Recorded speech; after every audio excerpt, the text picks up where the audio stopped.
You probably think farming was the greatest upgrade in human history, a sudden leap from the struggle of the wild to the safety of a permanent home. You imagine our ancestors trading spears for plows, finally resting in abundance.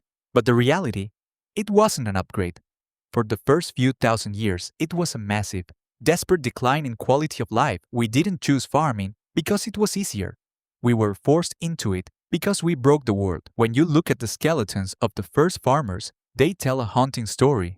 They were shorter, riddled with nutritional deficiencies, and plagued by new diseases that didn't exist in hunter-gatherer bands before agriculture. An adult in a hunter-gatherer group had an incredibly diverse diet. They ate wild nuts, fruits, roots, and hunted game. When you rely on one or two crops, you lose that biological safety net. One bad harvest, one blight, one drought, and you don't just go hungry, you starve.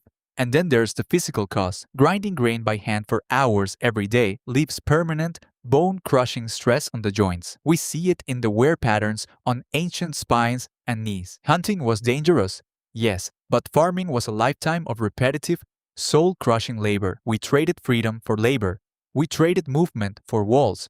Why did we do it? Because we overpopulated. We became too successful as hunters, expanded our groups, and eventually depleted our local resources. We backed ourselves into a corner where the only way to feed everyone was to plant seeds. Civilization is built on the back of a crisis we created. We aren't the masters of agriculture.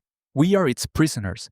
We had to stay to water, to weed, to harvest, and to protect. We gave up the world for a plot of dirt, and that trade-off? It shaped the rigid hierarchies, the inequality, and the endless cycles of work we still live with today.